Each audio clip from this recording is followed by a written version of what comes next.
Hey, what's good, everybody? It's me, your hero, Benjamin Banks, and you are listening to and watching a brand new episode of Leveling Up with Benjamin Banks. And joining me, as always, are my co-hosts, Rebellious D and Trav. How you fellas doing today?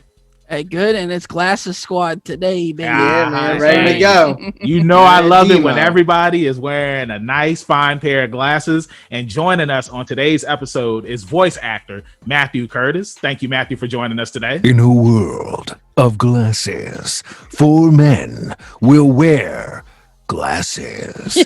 I love it. I love it. I love it. What will they do next? What will they do next? There was 4 guys, and they were wearing glasses, and there was a movie about them, and they fought the moon. The end. And on the moon was Michael, and he was trying to stop. Oh, Lord. And it wasn't made of cheese. But hey, Matthew, thanks for joining us on today's interview. And before we get into the topic of discussion, make sure that you like this video, you subscribe to our channel, and you hit that bell button so that way you're always notified when we have new content here on Leveling Up with Benjamin Banks. And D? Podcast in the description. So yeah, hey, let's go ahead and get into today's interview. I was about to say review. I caught myself this time. But, we know how you do. But Matthew, something that we do with all of our guests here on Leveling Up with Benjamin Banks is we ask them to tell their origin story. So let everybody know who is listening and watching right now. Who is Matthew Curtis, the voice actor? Matthew Curtis, the voice actor. Well, it all started back when I was a little boy. So I guess my origin starts fairly young for the most part. When I was a kid, I was a kid during the 90s. I lived in California in the Bay Area, and my father was a arborist out there. He was a tree doctor. Mm-hmm. And so when our first house that he sold and we moved away, he sold to a man named Terrence McGovern, who happened to be a voice actor. You might know him from the original DuckTales. He was Launchpad McQuack. Oh, nice. His big claim to fame that he liked to talk about was he was the stormtrooper that said, "These aren't the droids you're looking for." Hell yeah, that is amazing. That's pretty sweet. He's fantastic. Tons of credit. Anyway, so he actually ended up getting some tree work done for my dad, and he traded voiceover lessons with him, and so I started voiceover with him. I did I think 3 or 4 lessons, and it was amazing. And he taught me so much that really didn't sink in until my late 20s. Because as a kid, you don't really, you're just kind of like, I'm really talented. I really like doing this, and I'm just going to keep doing it because that's just what I'm going to do. Yeah. And so then after that, I was like, I knew what I really wanted to be, and I really wanted to be an astronaut. And so I went to space camp. And Space Academy Aviation Challenge. I did that twice. I was a nerdy kid. I was also usually the youngest one, and they called me Smurf Sausage. It was okay. Smurf Sausage. Because I liked sausage, and they called me Smurf. So because I'm short. Smurf Sausage. Smurf Sausage. Back in the day. Anyway, so actually, but all throughout this, I started getting involved in theater, doing lessons in Shakespeare, musical theater, that sort of thing. And I think it was when I was 13 or maybe 14, when I was just like, well, being an astronaut would be great, but that's a lot of math. And I don't think I like math anymore. So I started just doing theater straight on, and eventually that's just what I wanted to do. Is I really wanted to do acting, and I wanted to do voiceover. But part of doing voiceover, especially back then, was you definitely had to be in the location. And I lived in the Bay Area, which wasn't a bad location, but I was also very young, and so the opportunities weren't really presenting themselves. I didn't have an agent or anything like that. And then my parents wanted to move to the East Coast because they were very Christian and wanted a bit more structure for their family because the liberal Californians they're something else. That was just my family. Exactly. Please don't listen to anyone from my family. Okay. Anyway. So they moved out here to Virginia. They took me out here, and the funny story. Whoa! Pause. Paul, we gotta pause you real quick. Virginia. Yeah. What part of Virginia you in, man? A remote part. I live in Clark County. Okay. Hey, you still live there? Hey, Really? we're from Virginia. Yeah. Oh wow. Yeah. Because you said East Coast, and I was like, oh, I just assumed that you're like West Coast. I mean, Well, I thought you were West Coast because Yeah, we thought you were West Coast. Yeah, because I think on your page it said you were in California. So no. It says I grew up in California. Yeah, hey, that's So not that there is a stigma for against people who don't live on the West Coast. There's totally no, people don't say, oh, I won't work with him because he doesn't live near me. That's Okay, right. please, future producers and directors, skip that part. No, so yeah, I live in Virginia, Clark County, about an hour west of Washington D.C. Okay, nice. So in a little Nice. town called Berryville. So I am a very remote voice actor talent. So I don't live in any near the big hubs. That's also one of the reasons why I've got the Imagination Station over here. The Imagination Station. I love it. Yeah, it's hold on one second. There it is. But hi guys. Hey, Hey! that's awesome. That's awesome. That's pretty sick. So that's Yeah. that's That's the home away from home. That's a U87. Yeah. In there Yeah. too. I This see. is 416. I saw the boom. Hey, they're gonna try with the ear. Hey, I No. saw the U87. Ear. Hey, I'm just saying. I appreciate a nice U87. Hey, got, Trav, I'm sorry, but it's just like, what else can we say that we love this guy? I mean, like, he's from Yes. VA, he has the equipment. Hey, Yeah, he's like, got the voice. Yeah, you got the voice. Like, Matt, you're the second guest that we've had up here recently who's from Virginia. We had Mason Alexander Park, who is going to be playing Gren on the Netflix Cowboy Bebop show. Oh wow. Yeah, and when I did my research on them, I saw that they were from Virginia, and they were like, "Yeah, I still stay in Virginia." So like, it's awesome whenever we hear somebody say, "Oh yeah, I'm from Virginia." It's just like, "Oh, okay, that's awesome." It's not too many times that we have people up here that we don't already know who are from Virginia, especially in the voice acting community. Yeah, it's either Texas or California. Yep, Yeah.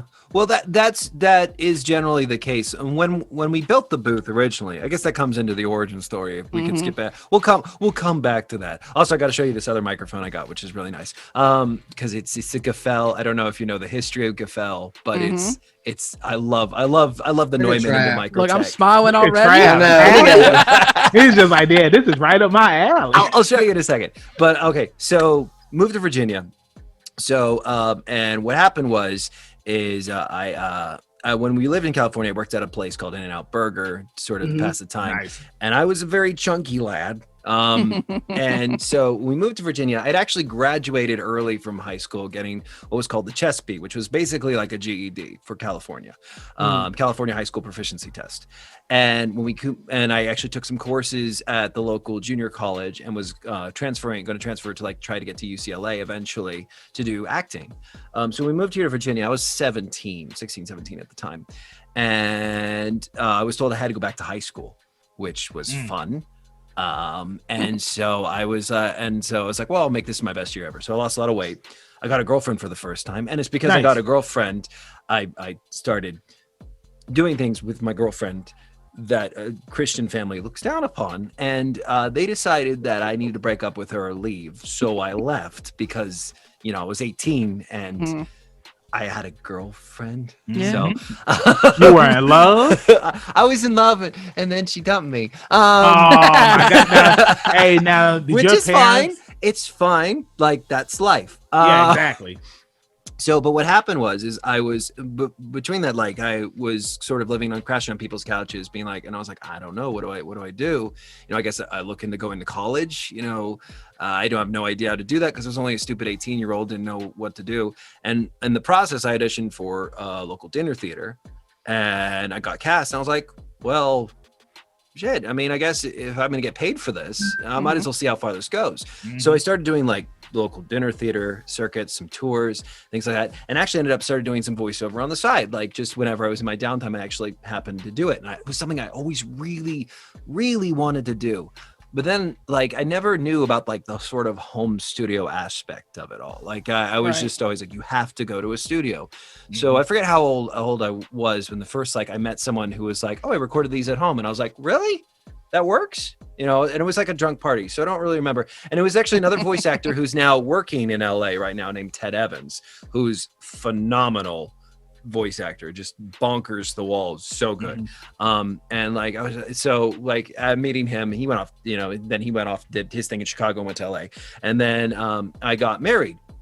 I met the woman of my dreams and got married. And so we were sitting in the apartment one day and she was like, "You want to have kids?" And I was like, yeah, I want to have kids. I want to have a family. And she's like, "Well, you can't really go on tour and like not be around if you want kids." And I was like, "That is true." And she said, "Well, you should probably think about a career." And I said, "That is also true." And she said, "You should be a writer." And I said, "Oh, okay, I'll do that," because I liked writing.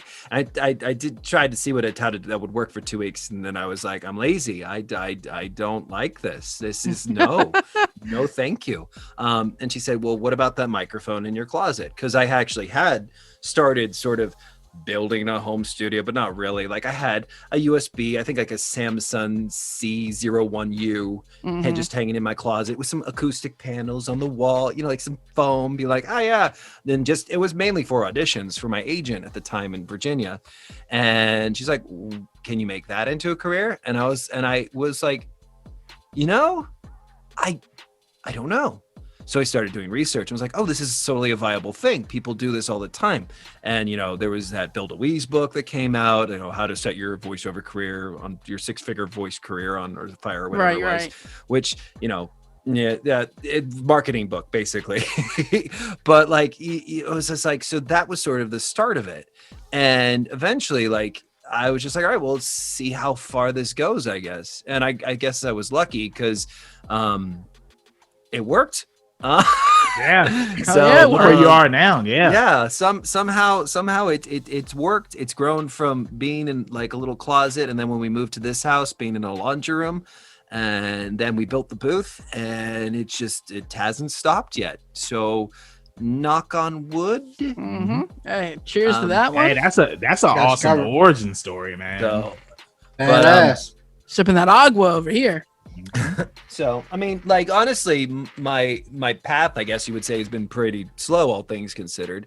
I've had people tell me I should go out to LA, but I mean, that's not really a place where I want to raise children. I would love to like go out and do some stuff out there, but I don't know if I'd want to live there. So, But you would think that with how the world is now and because of the pandemic, we've had a lot of voice actors come up here and they've told us that it's like they're working from home now. So you would think that that there will be more opportunities and it will be a lot more easier, because it's like if you do have the right equipment, that it would be easier to record from home. But like you said, I mean, like sometimes, you have to go to the studios and whatnot. I know we had a voice actress up here, Morgan Perry, that was telling us that not Morgan Perry, I'm sorry, Morgan Berry. Yeah, sorry, I'm friends with somebody named Morgan Perry, but yeah, Morgan Berry. She was telling us that when it comes to the the simulcast dubs, that it's like they can't leave the area. They have to be in the area at all times and whatnot, so that way that they can record. So it's crazy that it's you can't just record from home and just make a living doing that. And some of these major productions. Well, you can. The thing is, it's like COVID, especially, kind of opened the doors for a lot of things, and they're going to remain open. There were people like me, though, who already had everything in place, because in all the research I did, and I just knew that home studios were just going to be a part of the future, like a big part, like whether that be, I thought that would be like 20 years, like in 20 years, everything could be done from home, because honestly, there's no reason to have a physical building anymore if everyone has a studio in their home, even like studio engineers. I did I was doing a commercial campaign the other day, and we all were just hanging out in our, they were all in their living rooms. The engineer was at home in his studio, and I was in my studio, and I was directly patched into his digital audio Source workstation. Connect or whatever. Yeah, through Source Connect, and we all were on Zoom and just, and even like changing the copy on the fly from that they were doing on their computers, and I just would read it, and that was fine. So like all that funny thing is like all that was already in place before COVID hit. Yeah. So, and I had all that already, and I've been sort of doing that, but now COVID is rushing that along a bit. It's making about 10 years. But of course, everyone will say there is no way to replace actually being in a studio, like especially for like animation and things like that, being physically in a studio together, which I'd have to agree is amazing, but in the long haul way, with the way corporations think and about saving money, I kind of think that people are going to lean more towards home studios in the future. Right. Not to say that that model's ever going to die or go away. But home studios are just, they're nice. You wake up in the morning, you got to work. It's great. Yep. Yeah, no, absolutely. But in a way, I wanted to piggyback off what you're saying, Matt. And it basically just, even if you do both, it opens up, their resources, like who they can have doing what. Yeah. If you're doing, somebody could be across the country and doing something for the company. Yeah. So it's interesting. Very interesting. I mean, we saw there was a major agency had overextended it. Voiceover agency. This is all like voiceover drama now. So it was a major voiceover agency. Well, not only of age, but they did live events and all that sort of thing. And they had just, I think, gotten a second building. Like they were a multi-million-dollar like thing that they were doing. Right before like last year, like they bought a new building, they were expanding, they were doing all sorts of things. COVID hits. Turns out because they had to cancel all their live speakers, all their voiceover stuff, everything got canceled. So like they shut their doors. Like crazy. 400 talent on that roster. All of a sudden, like, yeah, I'm sorry, we have no more money. Bye. Which was really, really sad. And it was really telling to see which agencies actually were like, all right, we're moving on, and we are actually doing everything virtually. Like my managers actually, they do everything virtual. Like they all, when they meet over Zoom or phone. Right. They're never really in the same area. There is no real building. There's just a virtual sort of thing, which it's fascinating, and I kind of like it. Yeah, you got to think about the finances too. I mean, if they are, I guess, a ghost company, like, no physical building, but they have revenue, then you're saving money. You're not paying a lease, and things like that. So that's more money in your pocket. That's a lot of money in your pocket, actually. Yeah, there's a lot of overhead with that brick and mortar kind of style. Exactly. Yeah. Trav, I hope you're taking notes. We're about to start a company. Hey, thank you, Matt. Thank you. I want to know what Banks is going to call it. I was going to call it Zencaster. Okay. This guy. You should have known he didn't have anything, Trav. You should have known. I was really thinking. I was just like, let's call it Zencaster. I thought he was going to call it Bencaster. Yeah, and then I was like, that's enough of that. And that's enough of that. Hey, we can call the Golden Train, man. That's all. I'm cool with that. Now he's going downhill. Nah, I ain't going downhill. I'm going uphill, baby. His plane's like this. Nah. It's going straight up like a rocket. And I kind of wanted to go back to when you were talking about being an astronaut. I saw a meme the other day where it was saying when you're a little boy, it's like there are 4 options that you're going to choose when you become an adult. It's going to be an astronaut, construction worker, a dinosaur researcher, or a basketball player. Because it's like because like when we're kids, it's like those are the toys that we play with, like the Tonka trucks, and of course playing basketball outside, and dinosaurs and everything. But I wanted to also touch on, because you've done a lot of voiceover work in video games, and when I saw that you voiced Leonardo in Smite, I was just like, yo, that's awesome, because all of us here, we're huge Teenage Mutant Ninja Turtles fans. We're excited about the new Ninja Turtles game that's coming out, the Shredder's Revenge. And like, just tell me, like, how was it voicing Leonardo on Smite? I mean, it was kind of unreal. Because it was, I think he was actually on here. Nazi was actually handling all like the communication. And the thing is like, you got the scripts and you read them, and they didn't say who they were for. Yeah. But all the references happened to be certain turtles. Right. And I was like, and I had a feeling, and I was like, okay.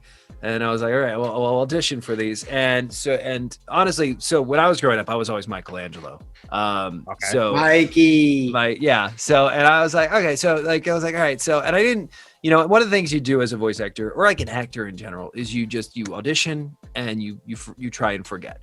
So And then I got an email from Nazeem being like, hey, guess what? You got cast as this. And I'm like, is this what I think it is? And he's like, yeah, this is what you think it is. And I was like, this is awesome. So, and then like, it was really cool because like they ran through like quality with like Nickelodeon, and it's because it was all like a joint affair, and just being like, it was really like, I was like, oh man, like if 10-year-old Matt was here, he'd be like, why aren't you Michelangelo?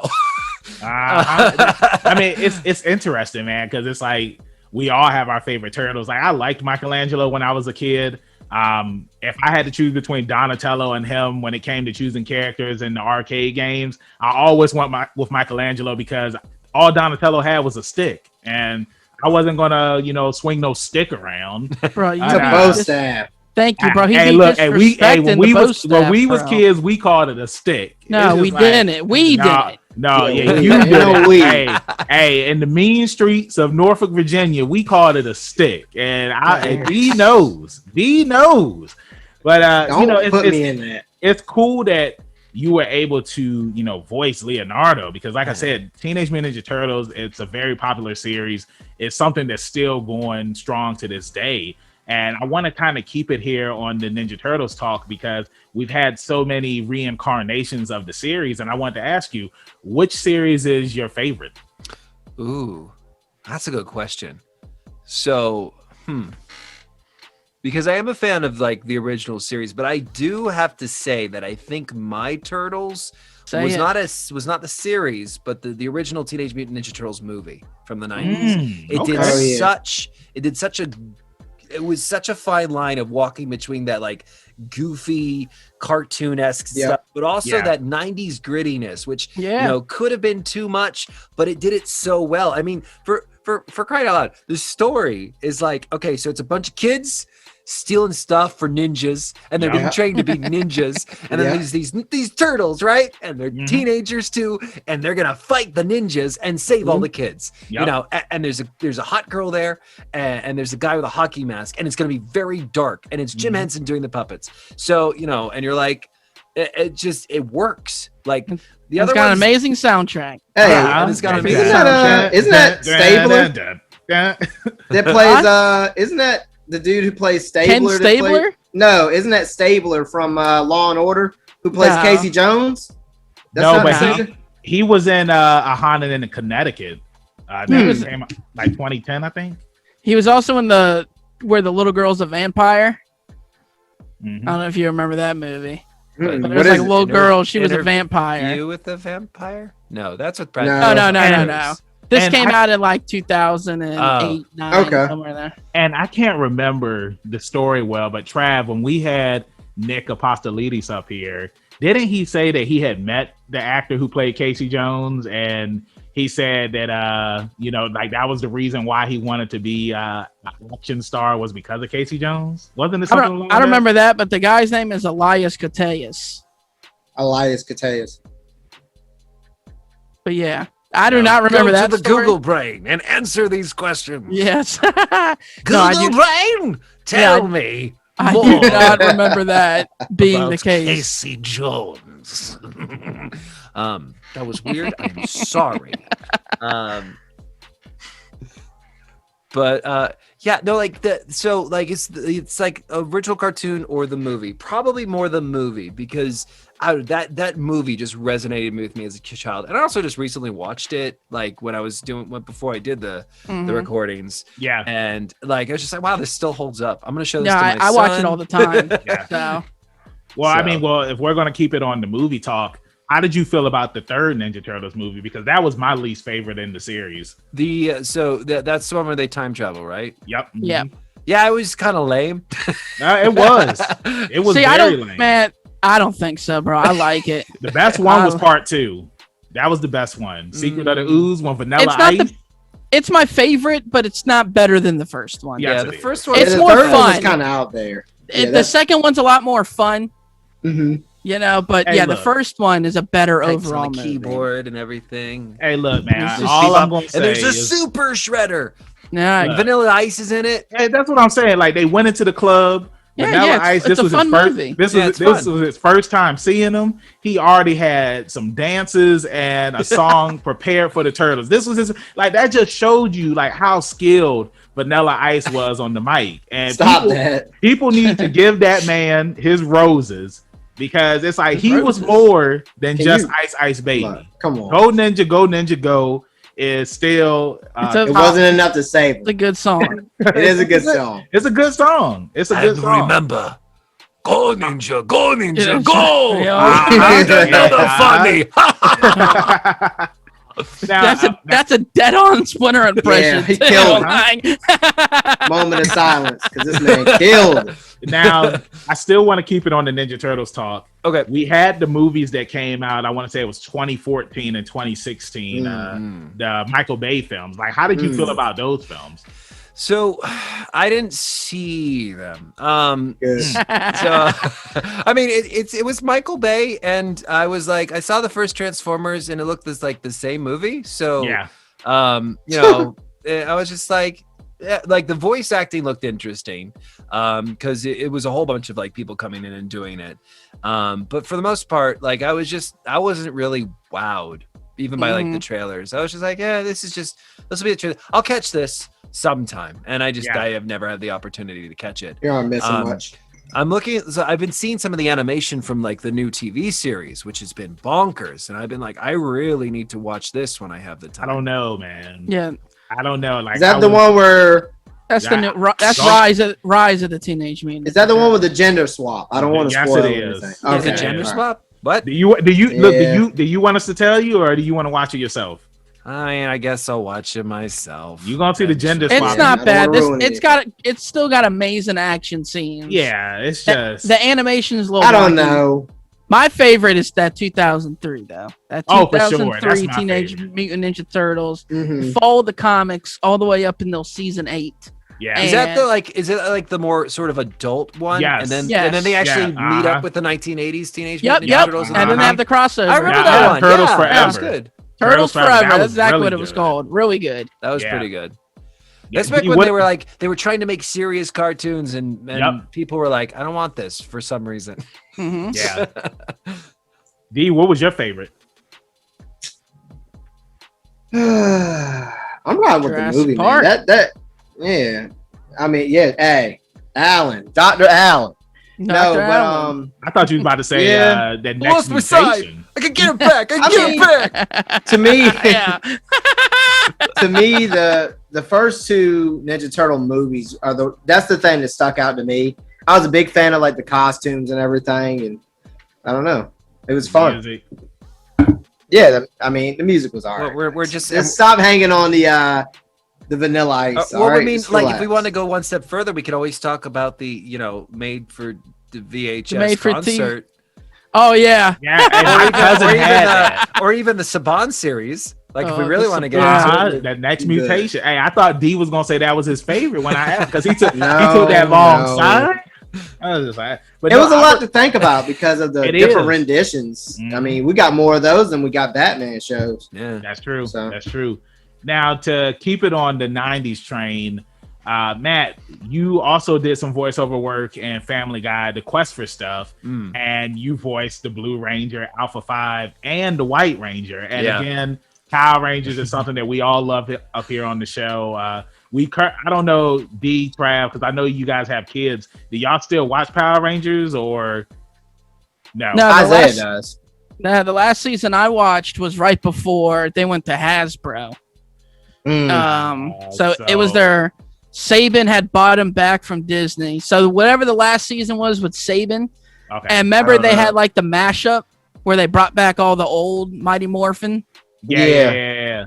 I know they've done a couple of those called Red Forever and Red Forever. Yeah, they've done stuff like that, but they brought back the actual Mighty Morphin cast. No, I do remember that. I just can't. I think it was season 18 or whatever. But he watches it. Banks. Sometimes if I'm around, I'll just ask him, "Hey, what's going on? That looks cool." To keep it moving, and I can't. I would want to watch the original Mighty Morphin with my kids, maybe when they're old enough. Yeah, I'll tell you. I just remember. Y'all remember that? Y'all remember that monster that was eating them? It was like a frog. Yeah. And then Kimberly had to set him free.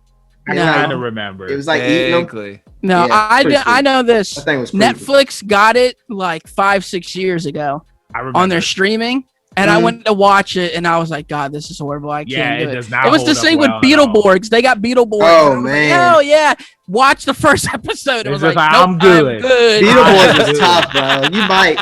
Hey, I just remember Beetleborgs being so good. And then I watched it, and I was like, I don't think it aged well, bro. It was something about the way they had to shoot stuff back then. It had an odd sincerity to it. Yeah. It was like, it was weird. 20 to 30-year-olds playing teenagers also against like Japanese Sentai footage. But for some reason it really resonated with the culture. I mean, it's so much so you could argue that, I mean, the only two things like, so with when they sell nostalgia and things like that, but for some reason for people like us who grew up in the 90s, it's like the two things that we had as children, like the big things, Pokemon and Power Rangers, are still around. Yeah. You know, I mean, I think it was one of those things too that it focused on. It wasn't just a group like VR Troopers, but it was like there was different ethnicities and things like that. So it made you, I guess, as a kid, it made it seem like it was okay, you know, because it is okay. But so I mean, there was that. Maybe that was a factor. It's one of those things because I know I had this conversation with one of my friends about the new Mortal Kombat movie, and he was trying to tell me that. I sit here and I trash the new Mortal Kombat movie. Man, I don't know if you've seen it yet. But the new Mortal Kombat, I mean, like, it looks good, but the original, he tried to say that the original is just like you still have on nostalgia glasses. It's not as good as you think it is. I'm just like, no, like the first Mortal Kombat movie is good. It still holds up. I watched it a couple of years ago. It's still nothing beats that Johnny Cage, bro.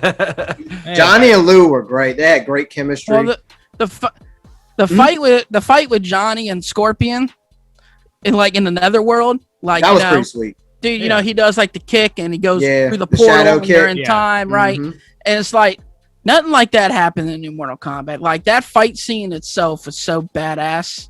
Yeah, and the choreographics and everything. Yeah. Yep. Yeah. And I was always a fan of when Sonya tries to pull, I think it's her, she tries to pull a gun on Sub-Zero and he freezes it and just snaps it. Yeah. That's classic. Hey, classic you saw what happened when Jax pulled the gun. It was the last thing he pulled with them all. Hey, I'm sorry, I mean Steve Harvey. You know what I'm saying? Hey, he was doing the talk show interview. He was just like, "Hey guys, I gotta go," and then he went to go try to help Cole, and he ended up losing his arms. My bad, Cole. But I mean, to get back on the Power Rangers talk, I mean, like I said, you voiced these characters in the Family Guy game. Mm-hmm. Like, how was that? Because that's another thing, growing up watching that in the 90s, and it's like I'm voicing these guys, man. Yeah, I mean. Like, not gonna lie, when I got the casting, I was like, oh, this is like, and it just, Sheer was like, oh, this is fantastic. And he got up there and I said my lines. And I was like, I wish it was more than 5 lines. So, I mean, I think Alpha 5 was my favorite one, though. Rangers, And like, I think it was because I think at the even auditions, I was just like, not teenagers, and it was like, oh yeah, that's you. You're good. So, but yeah, I always wanted to. I don't know how to go about it. I mean, it's international, and actually, they probably would be more open to it because it would be cheaper to hire someone with a home studio. I've always wanted to do like voices for Power Rangers. Yeah. Like, I'm just putting this out there, guys, in the world, whoever owns Power Rangers, my demo, it's at MikeTheMat.com. Go over there and listen to it. Just be fun to voice some big monsters and some fun sort of thing. Rangers, there was plenty of that going around. Yeah. And sometimes like the series are like just they take themselves just serious enough to make them memorable, right? And then sometimes you get a really good like overarching villain. Oftentimes you don't. They're just because it's for children. But like sometimes you get a good villain. What was the one? Was it like there was the dinosaur one where was it Dino Thunder when Tommy came back? He was like a like a humanoid dinosaur, right? Humanoid with like a dinosaur. He wore like Dino Thunder. But he was like this really menacing presence. Like, yeah. He didn't overstay like welcome. He didn't yell or scream. He was just very. And I was like, that's really cool. Mm-hmm. That's the kind of villain I want to be on a Power Rangers film. He was pretty cool. Yeah, I feel like Power Rangers is one of those shows where it's like they know that it's a kid show, but they still incorporate like adult themes into it, or they do things because like there still are adults who watch Power Rangers, like adults who watched the show as kids in the 90s, and it's like now they're watching it with their kids. So it's like they put we know some of them, and like they put stuff in there so that way the adults can be like, oh, okay, yeah, like I still enjoy the show even though it's for kids. But yeah, I mean, like speaking of Power Rangers 2, did you ever get to see the Power Rangers movie that came out? I want to say 2017, 2016. Yeah, something like that. 2016, 2017. I think I did, which I guess doesn't reflect well on the film because I'd say I think I did because I don't know if I absorbed a lot of the scenes through osmosis via the internet or if I actually went to see it. I think I might have because it seems like something I would have gone to see. But I mean, because I'm having trouble remembering it, maybe that doesn't Probably speak not. well. No, that was a decent film. Badly, right. I remember I remember thinking that it should have a sequel. Yeah. So maybe I definitely should have. So maybe I did go see it.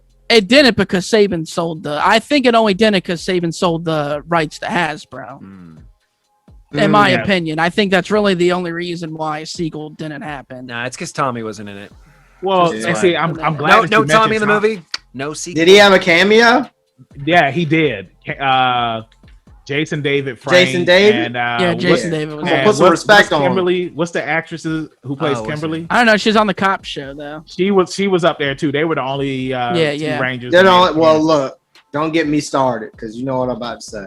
No, but I was going to bring up that they did have like the Easter egg where they showed Tommy's jacket at the end of the movie, and then I remember reading somewhere that they were going to gender swap Tommy and make it a girl, and I'm just like why? I heard about that. I'm good on that. Why would you try that? That's dangerous. That ruffled a lot of the feathers because people were just like, why are you going to I'm sure it did. They didn't gender swap Tommy. They gender swapped the Green Ranger. Like, yeah, Tommy's probably the most iconic Green Ranger, but he's not the only guy that can. They were just gender swapping. Come on, Trav. Who could play the Green Ranger again?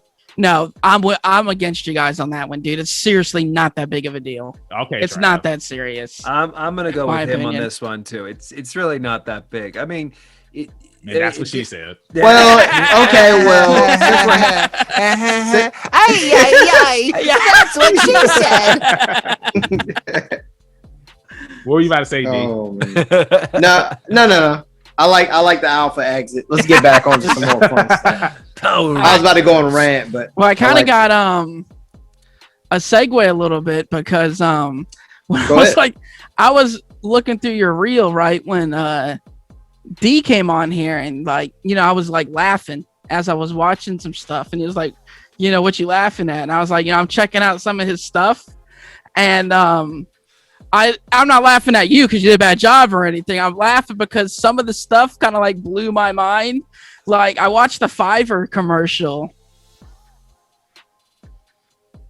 I think that's what it was. It was something. I saw some crazy stuff that me and D were laughing, or not D was laughing about, but he caught me laughing about. Was it like, so wait, was it the live commercial?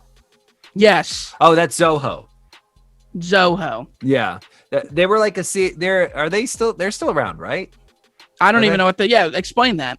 So, okay. So it was actually a weird sort of thing. I think it was like 4 or 5 years ago. And Zoho was like a CRM. So, and also I think they were trying to do like how Microsoft has Microsoft Office. Right. Yeah, your Google G Suites now like that. But it was before then, maybe I just wasn't aware of those things at that time. Okay. Yeah. I've never heard of them. So they brought me in to do it, and they were like, we need a voice actor, and then also to be on screen. I was like, I'll do that.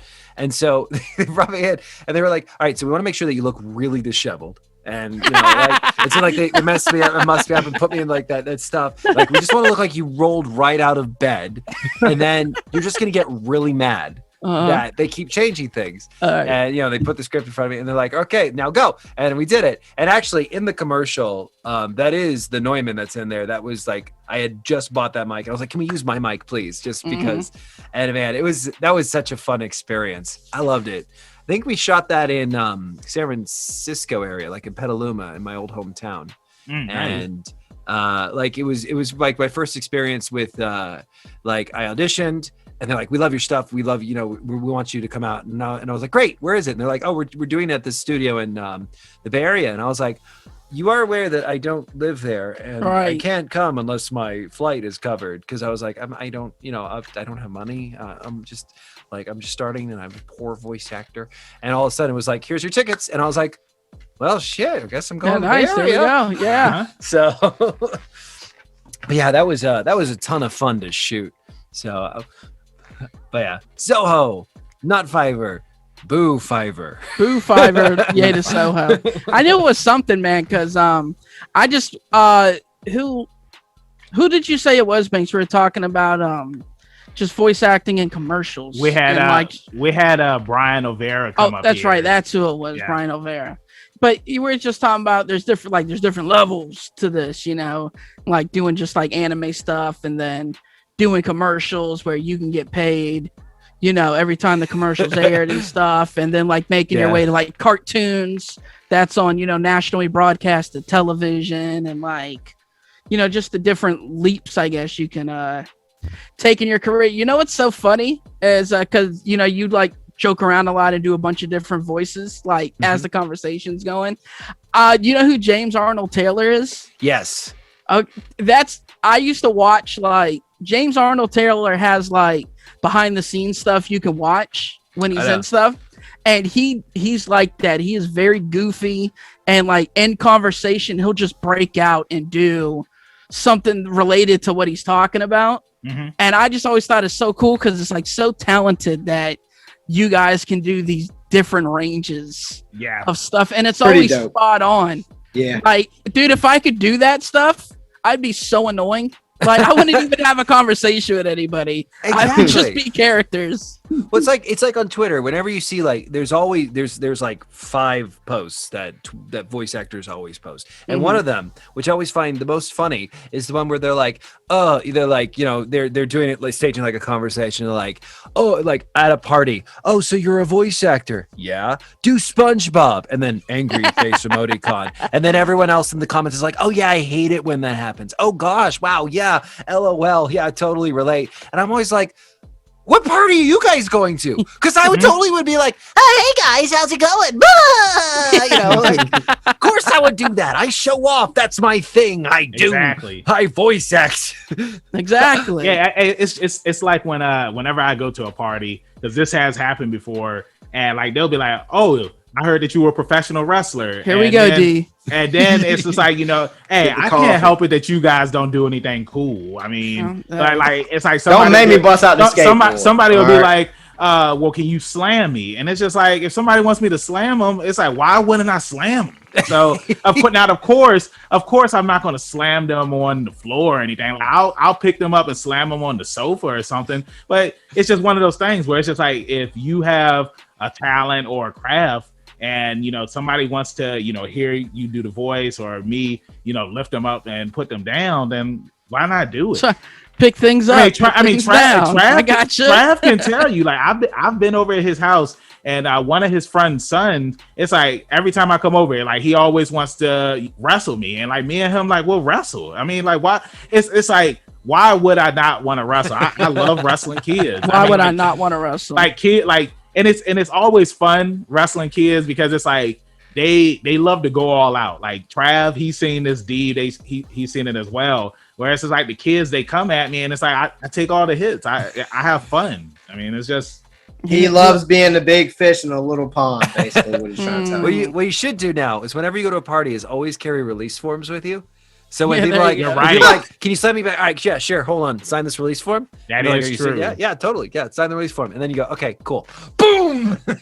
No, because like there have been situations where people who aren't trained, and it's like they try to do stuff or they try to take stuff from wrestlers. There was some situation, I think in Ohio or something, where this comedian, he got in the ring and I guess like he landed funny or something like that. He ended up dying. You know what I'm saying? So yeah, it's one of those things where it's just like, yeah, like when you watch WWE and it says, please don't try this at home. Like, please, like for real, don't try this at home, because I didn't expect that ending though. He got in the ring and he ended up dying. Yeah. Like, I mean, what? It was some funny I thought way like that, he broke his arm or something. Trav. It was I was some waiting on sad. Alpha. Hey, look, I know that there was one time I was like, there was a show at this it was like a high school fundraiser or something like that, and they let the gym coach and assistant coach. Who's they?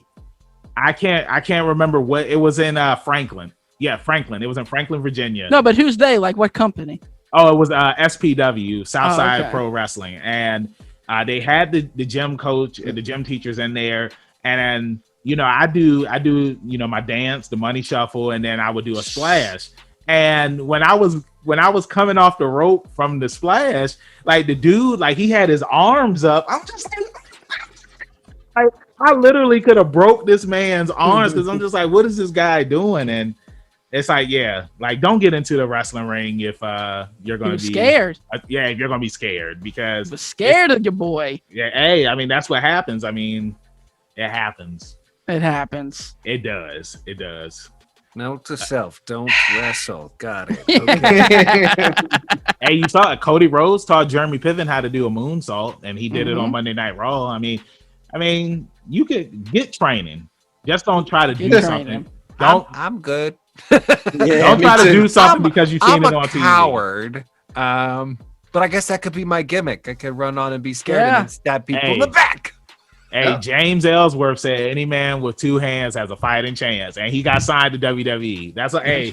You know what I'm saying? So it happens, man. But I wanted to ask you, like, what are some of your other projects that your favorites? Like, what were some of your favorites? Gosh, they're all my favorites.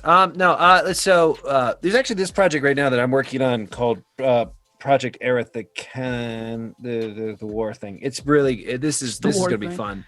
It looks badass. Yeah. I retweet a lot of what they do on there. Like it's really gonna be. I hope it just needs funding, as a lot of things do.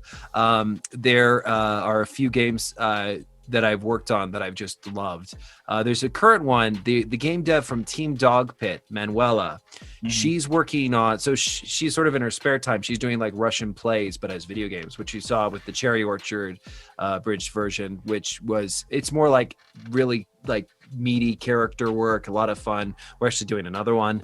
But she's also got her sort of magnum opus that she's been working on for years called Red Star Azimuth, which is, it's bonkers, insane Russian stuff. It's so good. I hope it doesn't become vaporware. Manuel, if you're listening, you need to finish this game. There's a couple projects coming out in May that I can't talk about right now, but those are also my favorites.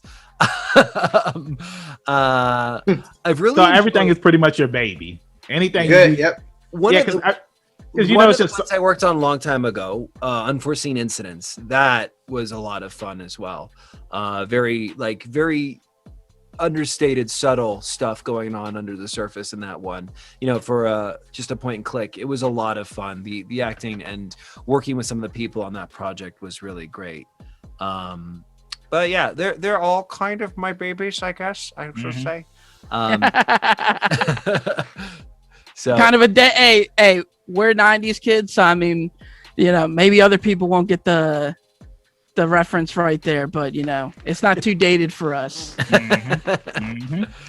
So another thing I wanted to bring up was anime, because we haven't got into that conversation. Were you into anime growing up? Oh yeah. I was definitely. I told that story earlier, but I guess I should tell it again for the listeners. Exactly.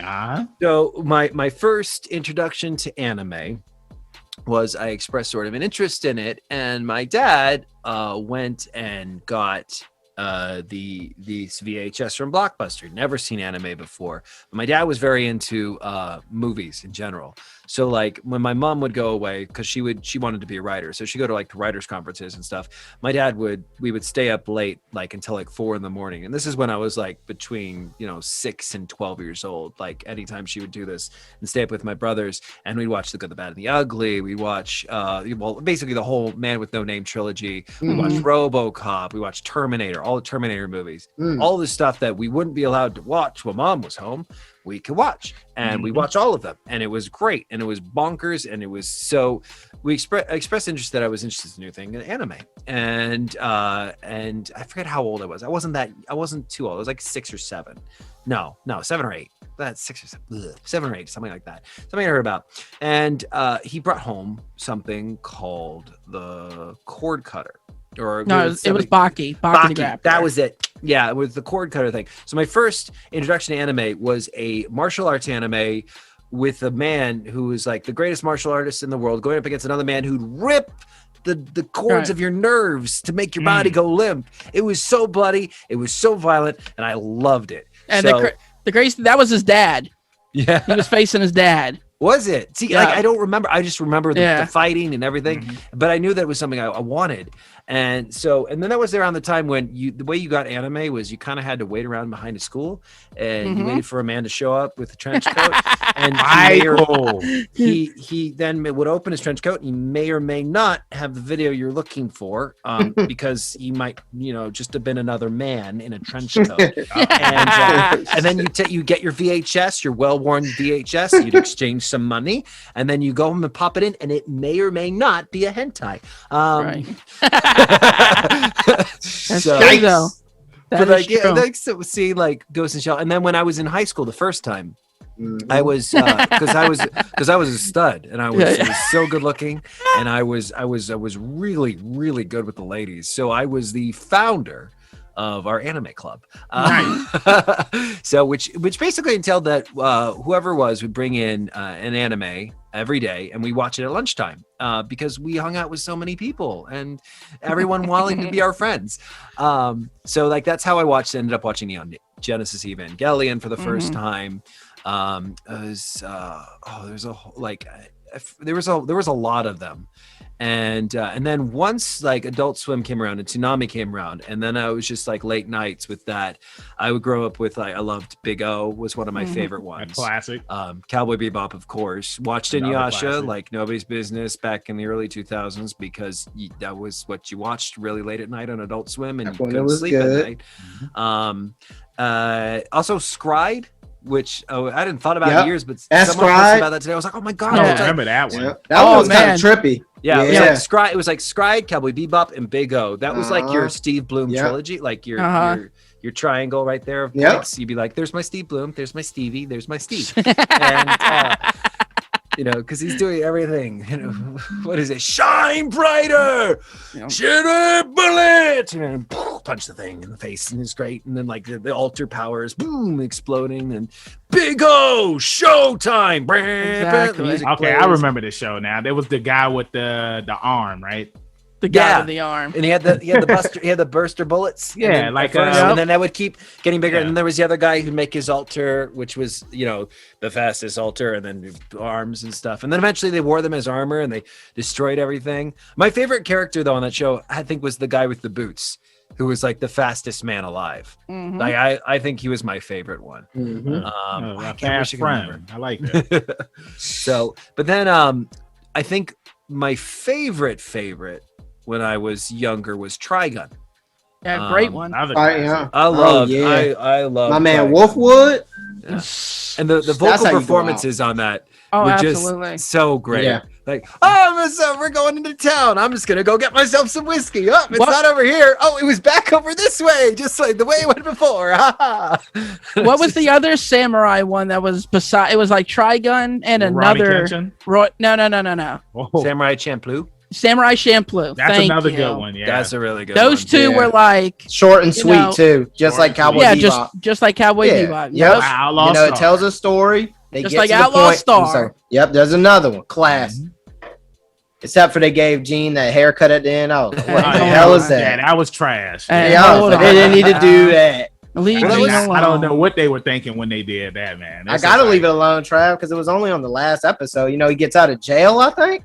Yeah, and he has the haircut. When I was like, well, that was what was amazing when like Netflix first started streaming and everything was on Netflix. So like that was like I showed my brother Blue Gender in one sitting. That's a great one. I showed him Trigun, and then he showed me Gurren Lagann, which I hadn't seen yet. And I was like, I still haven't seen it. I hear how good it is. Yeah, it's pretty good. It's pretty. Don't get your hopes up, so you get a really surprised. But it's pretty good. It's got some pretty interesting characters, I'll say. Yeah, we had Kyle Hebert. Kyle Hebert, yeah. Really? And he was talking, and that was one of his favorites. So yeah, it's on my list of things to. We know that list, D. Yeah, I'm not talking about that list. I'm talking about. It's all the same list. It's in the same book, just like Bucky and Steve. It's all on the same. It's all the same book. It is not. But no. But buddy. Like you just named like some classic anime, like Blue Gender. I think that was one like when me and Trav had first met. I believe that you had never seen that one, right, Trav? No, that wasn't me. No, it was. I thought it was Blue Gender because remember what's the anime? I've seen Blue Gender. What's the anime that you have? It's called Blue something. Because remember, we were talking about this. The only thing I remember talking about is how I like Blue Seed more than Blue Gender. Blue Seed. Yeah.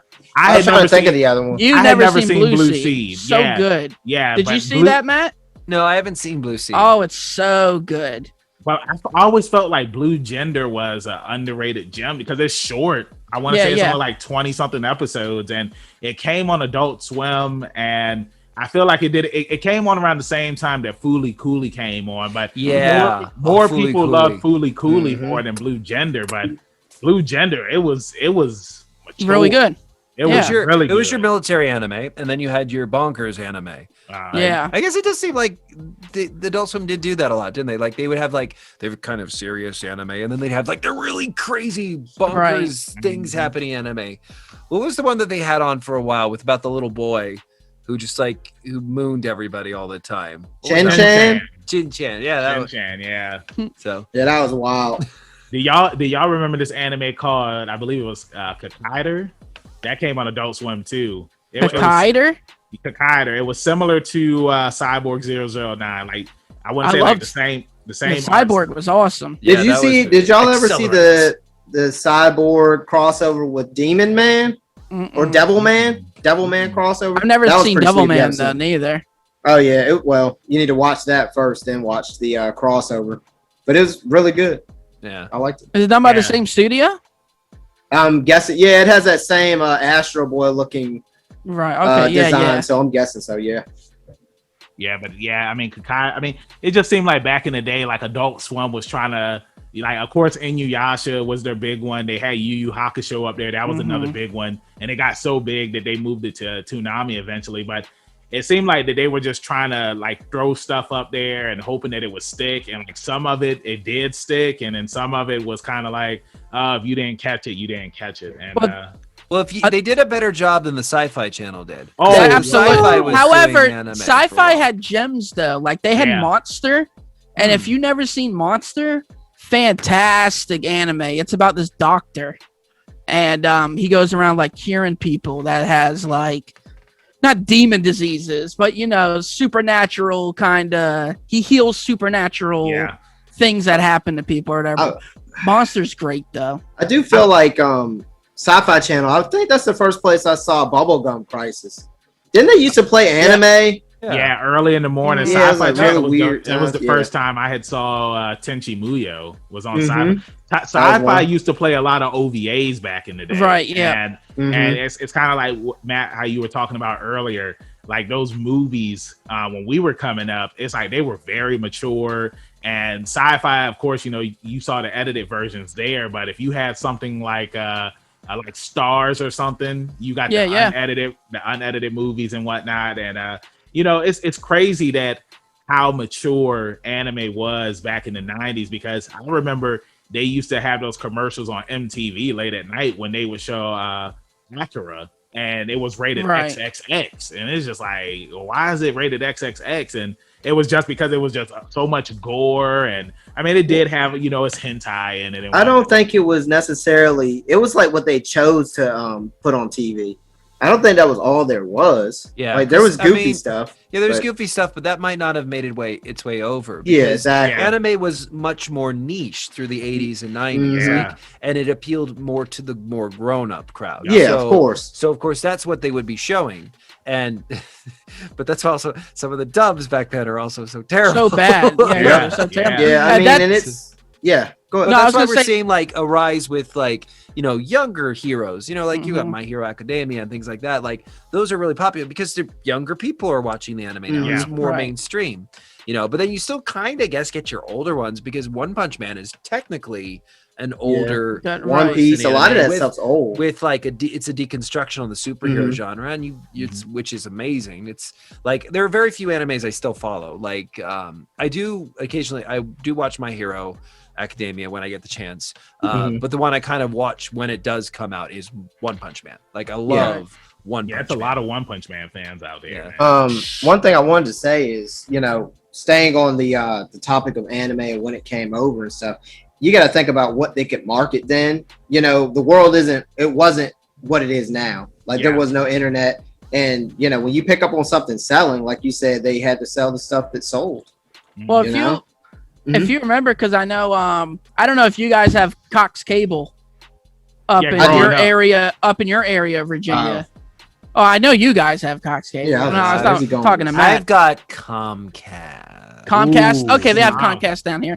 But back when I was like in middle school, even before like Adult Swim really, really took off, remember like HBO would have like 10 different channels, and it'd be like HBO Action, HBO Drama. I remember that.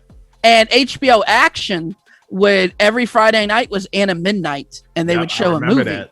And that's how I got introduced to like anime movies: Akira, Paprika, Metropolis, Heavy Metal 2000, Street Fighter. Yeah, they played Street Fighter a lot too. So they would show a lot of crazy stuff like that. Huh?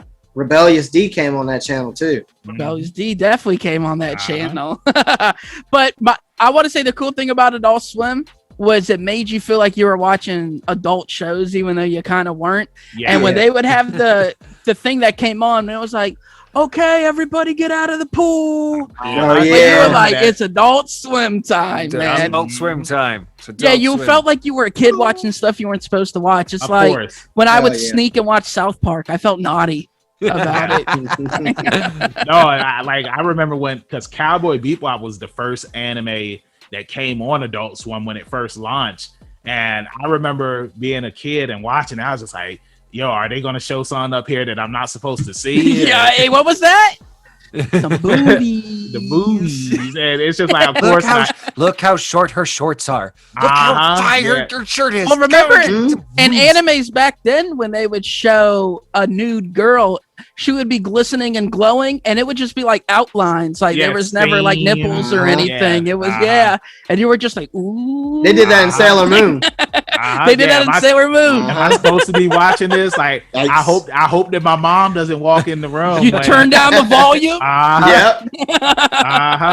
It was crazy, man. It's like you watching stuff like that back in the day. Like you did have to be careful a couple of times, because I know, like, because I grew up in a religious household, and you know, if my grandma walked in and, you know, like I was watching Yu Yu Hakusho and they're talking about demons and stuff like that, it's like I would get in trouble. Like I was just telling Dee the other day that growing up, my grandma, she would hear them cussing on WWF at the time. And she would be like, you're not allowed to watch that in my house. They up there cussing, talking about I'm going to send you straight to hell and everything. I'm just like, man, like, it's like, can I get a break here? Like, hey, you got caught one time. Hey, funny story. I remember back when The Rock started saying Poontang Pie, and I legit asked my mom one day what that was. Doghouse. I didn't know. That's what I'm saying. Like, I remember in middle school, I had told one of the kids, I was just like, my favorite pie is poontang pie. And the teacher, he put me in detention. And I was like, what did I do? The Rock says it all the time. What did I do? Yep. Well, that's how it is when you go back and watch the cartoons like Rocco and Hey Arnold and stuff. And there's all these subliminal stuff. And you're like, huh?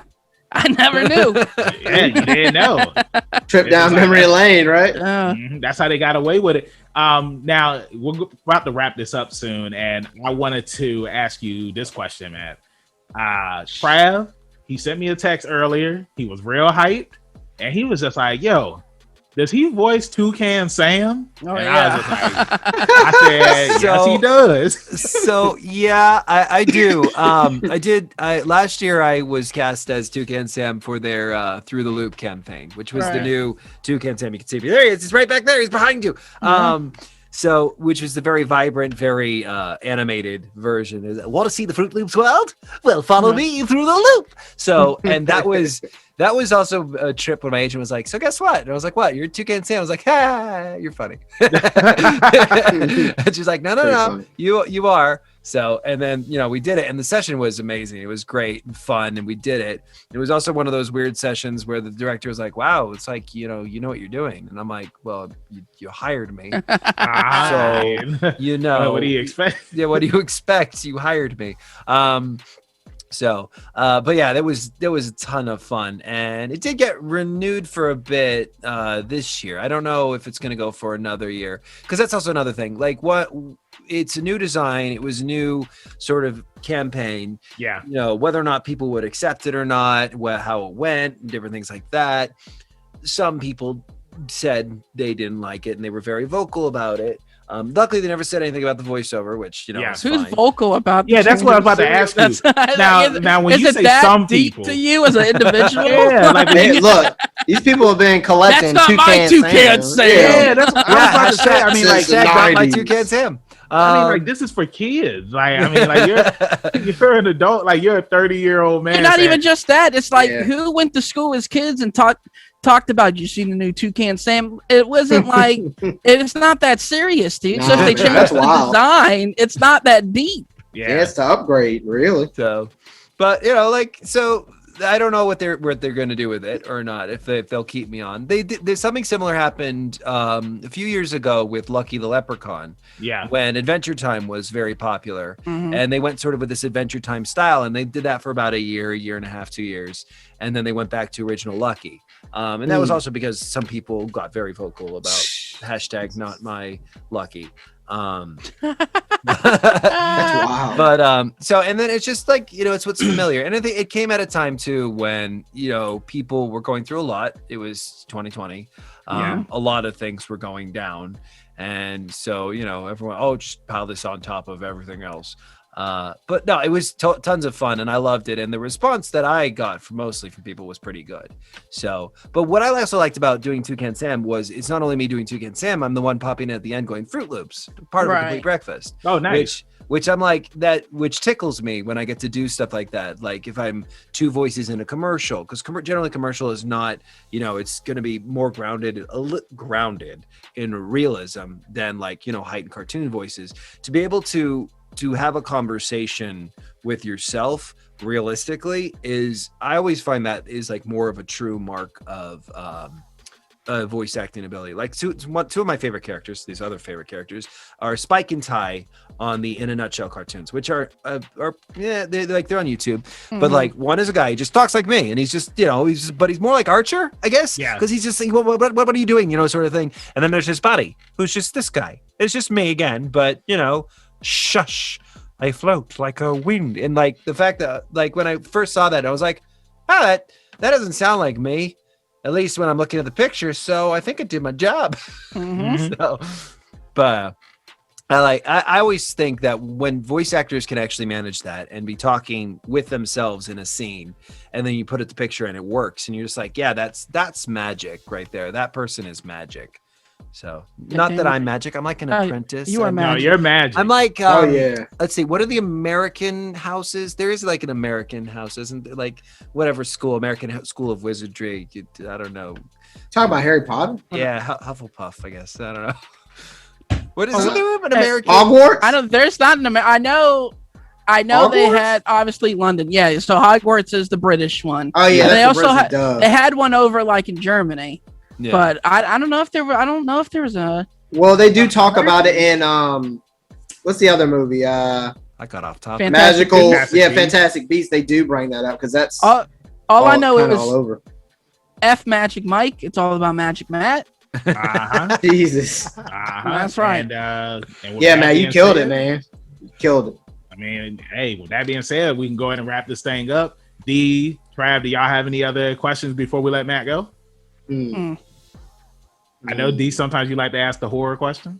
Ooh, yeah, I guess I could. You did say you were into sci-fi basically growing up, basically, which told us. Do you have a favorite horror movie from your childhood? Not something, even if you're not into it now, anything that really spooks you coming up at any point in time.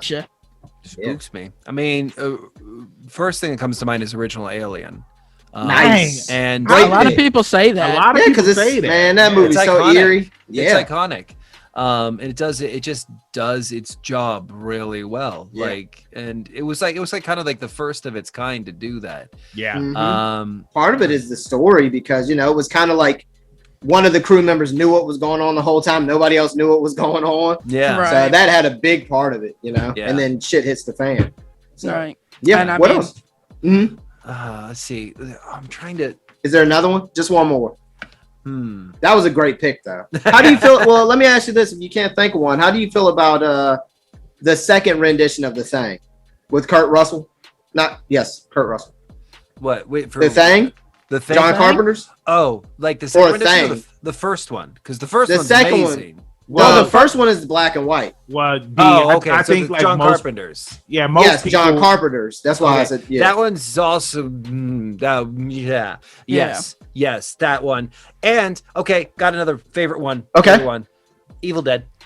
Oh yeah, that's a good one. Hey, I'll take that. Evil Dead. I'm more a fan of Evil Dead 2, but Army of Darkness. Yeah, Army of Darkness is just fun. The first one is so crazy. That movie. I feel like they're two separate movies, though. You know, they are. Yeah, they are. Yeah, they are. Because what's interesting is like how sincere the first one is. Because I don't know if you've read Bruce Campbell's book, but he talks about it when. And the thing is they were in this position where they were living in Detroit. Yep. And he wanted to be an actor. Sam Raimi wanted to be a director. Yep. And everyone they knew that wanted to be in movies.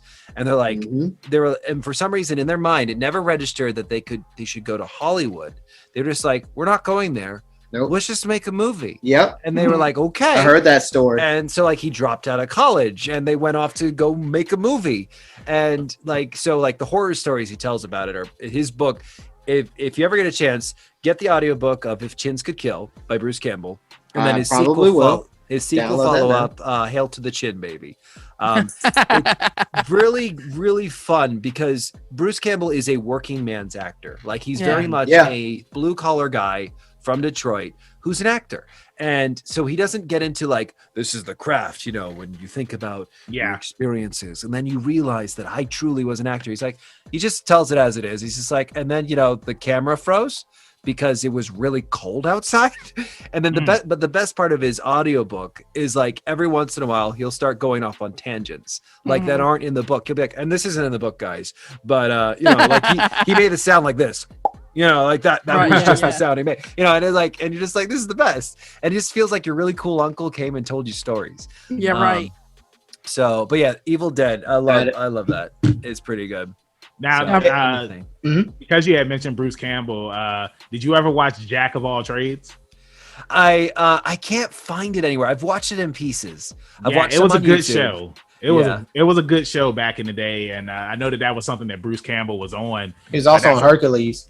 He was also on Hercules as well. Those Saturday morning, well, not Saturday morning, but Saturday afternoon shows that came on after you watch Saturday morning cartoons, and that was one of them. But with that being said, Matt, thank you again for joining us. Wait a minute. One Bruce Campbell thing for you guys. Yeah. He was also a guest star on Mega's XLR. Ooh, I didn't know that. Wow, and that is another underrated cartoon. In the episode where it's just the guy who's just the head with the giant chin, that's Bruce Campbell. Oh, wow, I didn't know that. But that's also a show that was canceled too early. Yeah, because remember they were supposed to have a season 3 and it got canceled. And I remember back in the day, on YouTube, the early days of YouTube, they had put footage from like it was a small clip of what was going to happen in season 3, and it sucks. I mean, like, it happens, like stuff gets canceled, and but luckily now we live in an age where it's like sometimes if something gets canceled and there's enough noise behind it, it gets brought back. I mean, we see what happened with Young Justice, that got canceled and it got brought back. So with that being said, Matt, again, thank you for joining us up here on Leveling Up with Benjamin Banks. Before we let you go, let everybody in social media land know where they can find Matthew Curtis at. Okay, so generally my handle is Mike the Matt. That's MICTHEMATT. Twitter, Instagram. It's also www.mikethematt.com. That's where you find stuff. I guess I'm trying out a news page on my website. Nice. Don't know what to find out about it. We'll see how it works. So yeah, I hang out. You don't expect much deepness from me. I post some videos and general shit posting because that's just the way it is. But sometimes, like, I'll be like, I'm doing this, and you could play some games. I don't know, do stuff. I don't stream, unfortunately. Sorry guys. I like video games, but I like them for me. Maybe someday that'll change. Yeah. Mm-hmm. No, I understand. It's okay if you don't. Let me just say this. I think you would be really successful. Twitch also just does, it's called Just Chatting. And it's literally people tune in just to hear you talk about stuff. And then they'll tell you in the chat, like, ask you questions. You can answer stuff. And I don't know. I think you've been a blast to talk to and just BS around with. Yeah. So I think, no question. I think something like that on Twitch, you would be real successful in doing. So it's food for thought. Oh, think about it. But Matt, also, it's okay. Video games are sacred. Yeah, it's okay if you don't. Right. Yeah. Just because you can doesn't mean you have to. You know what I'm saying? Absolutely. How did my man Kumar say it? Just because you're hung like a horse doesn't mean you have to do that stuff. So that's right. I guess with that being said, D, let them know where they can find you at a social media land. That's going to be rebellious_D23 at Instagram.com. Trav? And of course, you can find me on the Instagrams at ZK Audio, or you can find me over on the Twitter at TRAVIOSZK. And Banks, good sir, someone's in need of a hero. Where can they find one? You can find me, your hero, Benjamin Banks, at KingBenji_Banks on Twitter and Instagram. And you can look me up on Facebook at Benjamin Banks. I see the first person to come up. If not, then I need to contact Mr. Zuckerberg. Thank you again for watching and listening to this brand new episode of Leveling Up with Benjamin Banks. And we'll see you next time up here. Make sure you always keep that pinky up and you stay positive. Peace. Thanks again, everybody, for watching another episode of Leveling Up with Benjamin Banks. Make sure you like, follow, subscribe to the channel. Podcast, we got that too. Make sure you give us a thumbs up and hit that bell for further episodes and notifications. Thanks a lot to our patrons. And if you don't mind, join the Patreon. We'll be having new specials coming up soon.